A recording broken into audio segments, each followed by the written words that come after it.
What it is, what it do, you guys. It's your girl, Ash Brown. This is Ash Brown Uncensored. Talk about random stuff on the show. You guys know everything is pretty much up and open. And as you can see from the title, I do have a topic for the day. So, recently I was put into a situation of sorts where I had suggested to reconnect some people that I knew. And I forgot the golden rule, which is the title of this episode, which is you don't buy from friends and or family. Specifically, you don't buy cars from friends or family.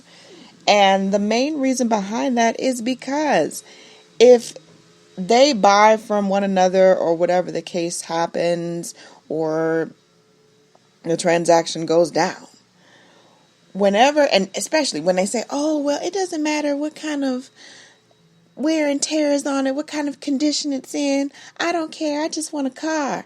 Lies. Lies, lies, lies. The lie detector determined that was a lie. It was indeed an untruth. They don't mean that. They don't. Because the minute that they buy that car off of whoever, or even from you, the minute that something's wrong or something's problematic and more expensive than anticipated, it is your fault. Oh my God, I can't believe. And so that's what happened to me. And I had reconnected these individuals. And now it's my fault that, oh, well, you suggested I had contact with so and such, and look now, this car costing me X amount of more dollars, and it was more than what I wanted to spend, and yada yada yada. I didn't tell you to buy this car for that person. You had free will to say, you know what, probably not going to be for me. I appreciate the thought. I do appreciate the thought, but it's probably not going to be for me. But you didn't do that. You didn't do that. And now you want to blame me. And now you want to be upset. But it just goes back to show. People, when I sold my car years ago. And I haven't had a car since. And it has been one of the most freeing things, honestly. It's been free. Insurance is insane. It's absolutely insane. But when I sold my car, I, at the time, had a friend of sorts who wanted to actually purchase my vehicle. I knew good and well there were a lot of things on my car that I did not keep up with and I should have replaced, but I didn't because, sometimes you're trying to just save some money, save some dinero, some dollar bills.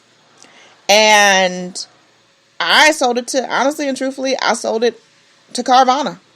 They come and get it, they hand you a check, everything's good.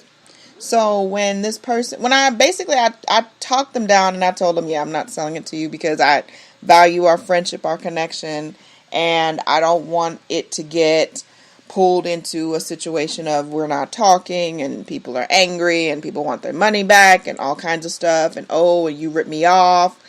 I don't want to be put in that situation again because I've done that before. Not fun. So when I told this person that, hey, no, I'm not going to sell the car, I'm going to sell it online to Carvana. And I was like, oh, well, you're going to sell it to Carvana. You ain't going to sell it to your people that need one. I was like, well, you have 2 other vehicles, correct? Okay, well, what's the issue? What is the problem? Sometimes some people, they bite off way more than what they can chew. You're already not taking care of the 2 vehicles that you do have.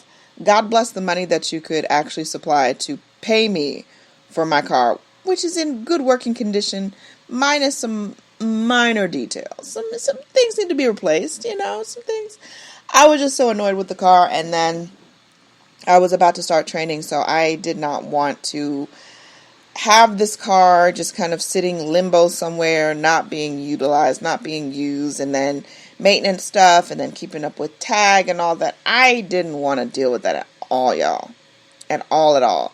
So I decided that I was just going to sell it. And that was the best decision that I could have done. But heck no, I didn't sell. I'm so glad I didn't sell it to that person because we ended up not being such good friends anyways. Come find out, they were just sitting up there trying to just get some mojo. Trying to get mojo. Everybody want to do a podcast now. Everybody want to do a podcast and they want to find out the secret. Ash, what's the secret to making a successful podcast? Hard work, determination, focus, dedication, consistency. All of those go into the mix of making a successful podcast show.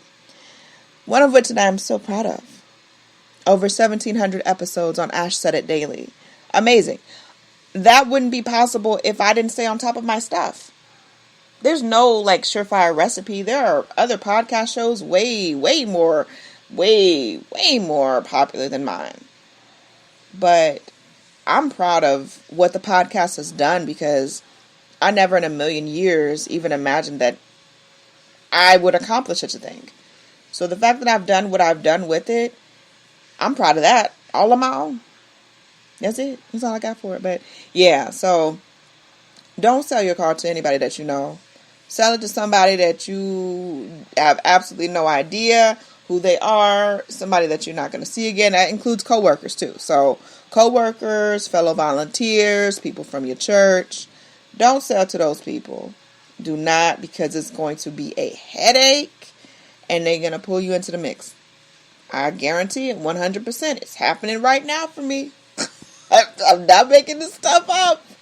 Not in the least. So that's all I got to say. That's all I got to put out there. But I appreciate y'all. I love y'all to pieces. Thank you so much for all of your love and support. Keeping in mind, anyone to tell you that you can't do what you want to do. You look them square in the face. You tell them, don't believe me. Just watch. Watch what I do. Watch me make it happen. Watch me make history. That's what we're doing this for, the history books. Social media is nice, but real life is way better. I'ma holla at y'all later. Deuces.